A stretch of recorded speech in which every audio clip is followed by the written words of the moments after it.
Warframe, a new and upcoming third-person cooperative and free-to-play shooter, is currently in a closed beta. So, of course, anything you see here is subject to change. It is currently being developed by Digital Extremes, the minds behind, well, most recently, The Darkness 2. This is of course nothing like The Darkness 2, and in this action shooter, you and up to 3 other friends take on endless waves of enemies. But the question here, of course, is, does it have any promise? You are Tenno. I will prepare you. Warframe starts off in a rather serene and blindingly white scene, with the voice of the so-called Lotus explaining your situation. It turns out you are a Tenno. Tenno are supposedly descendants of an ancient and mystical civilization, and for some unexplained reason, they are now returning to the galaxy. Whatever the reason, it gives you a great incentive to wreak havoc on any enemy you please in a highly advanced, superhuman power suit of the sort that are called Warframes. Warframe doesn't usually explain the universe you are in, but it is clear from the start that you're up against a hostile galaxy. You're immediately thrown into combat against the rather ugly looking Grineer, a race descended from Earth that now relies on cloning to keep their numbers standing. They are bulky, slow marines, and most of them stand little match against the space ninja and samurai that you now are.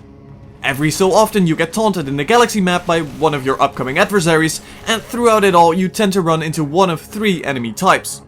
Sadly, there is in general just not a lot about the universe you're in, and the focus on story certainly doesn't seem present as of yet. But the actual atmosphere of the levels, due to the impressive lighting, nice style and Asian styled war drum music whenever you go into combat, is quite nice.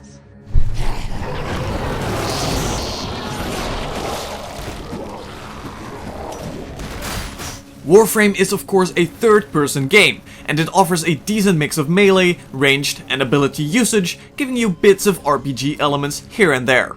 You start in the galaxy screen, and from here you take a path, unlocking new zones as you clear out the ones before them. When you pick a zone, you've got the option to do the mission solo, in a private lobby, or with jump-in play. You then make your way across randomly generated layouts with predefined goals and enemies, ranging from simple kill all goals and capturing someone by absorbing them into your Warframe. You can fluently switch between melee and ranged combat, and both seem viable in their own respects. The starter weapon for melee is a sword, and it is quite lovely to see you slicing enemies in half, and you certainly feel quick and powerful when doing so. It is, however, not hugely complex and tends to either come down to quick slashes or a much more powerful, charged up attack. There is nothing yet in the way of combos or otherwise complex melee maneuvers, although the movement does make it a ton more enjoyable as you can run and jump around quickly from place to place, with bits of acrobatics here and there, which again you can weave into your melee and ranged gameplay pretty easily. Ranged gameplay itself works just fine and is certainly fun to do, as you can blow up heads and body parts of enemies. You start with an automatic rifle and it seems to do the job. Later on you get access to snipers and shotguns alike, which, well, they work fine but could use a bit more punch behind them. Abilities are unlocked as you level up, allowing you to pick them in an order you please, and each Warframe has access to 4 of these. They vary a lot and are the main reason Warframes feel different from each other.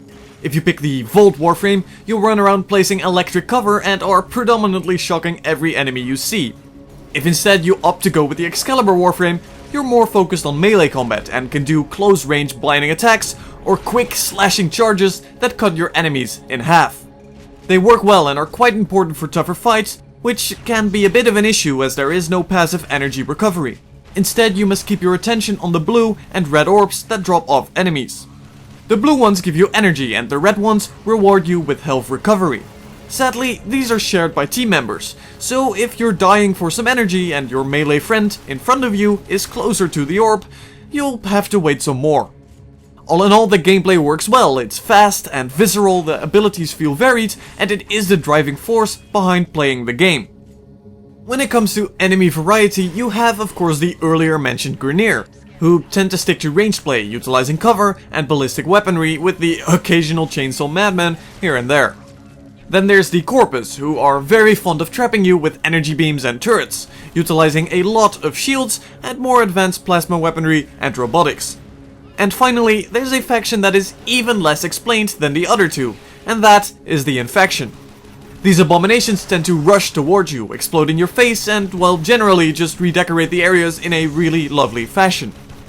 Gameplay-wise, they all feel distinct when fighting them, and it seems not every Warframe is quite as suited to fight one specific kind of opponent. But the main issue here is that it can get quite repetitive, especially due to the level layout and goals that keep repeating themselves over and over. You've basically seen everything they'll throw at you within the first 2 hours or so, except for some of the more impressive boss fights later on. But at the end of the day, you'll basically be fighting in the same looking environments over and over with one of 3 enemy types, which can certainly get quite stale. Finally, the game is, as I mentioned, free to play. As such, it works with a microtransaction model, and this is probably my main issue with how the beta is looking right now. The model itself seems fine. You can buy almost all weaponry with the in-game currency you receive, and for some reason some are locked to real money currency, which isn't a huge deal in a co-op game though. You can then also buy avatars, and they seem to be planning skins, but most importantly you can buy other Warframes, which is great as you're restricted to one of 3 as you start. At first glance, it would seem you can get these with the in-game currency, and you can, but the actual time required to do so is quite ridiculous. You can purchase blueprints with the in-game currency, and this costs quite a lot. One would then assume this is all you need, but instead you need to go and farm the required materials to make said blueprint, which can be a real grind as you need to fight specific bosses for these over and over until you can get some of these parts. Once you do eventually have these, you then also need to sit through actual production times upward to 3 days waiting periods. In short, making these Warframes without paying a buck is a real bother, and it takes far too long simply to try out another class. Not to mention, if you do wish to purchase them with real money, their prices are completely off the charts, with certain Warframes costing you a good $25. To summarize, the game does have a lot of promise. The gameplay is very enjoyable, and it has a nice atmosphere going for it. The melee, ranged, and ability usage seems fine as it is, though certain ranged weaponry could really use more impact behind them, and melee itself could use more complexity to it than a simple normal or charged slash. The Warframes themselves feel different enough, but the effort or cost required to get another one of these is far too high as of right now, and is going to put off a lot of people, as it is a huge grind. The current enemy design is fine too, but the game desperately needs more environments and goals as they get repetitive really quickly, and without any story input, it is the main part that will currently get boring the quickest. All in all, Warframe is definitely a title to keep paying attention to, as it holds a lot of promise and is very enjoyable in its current format. With that being said, my name's been Haas, and here's hoping for some nice updates.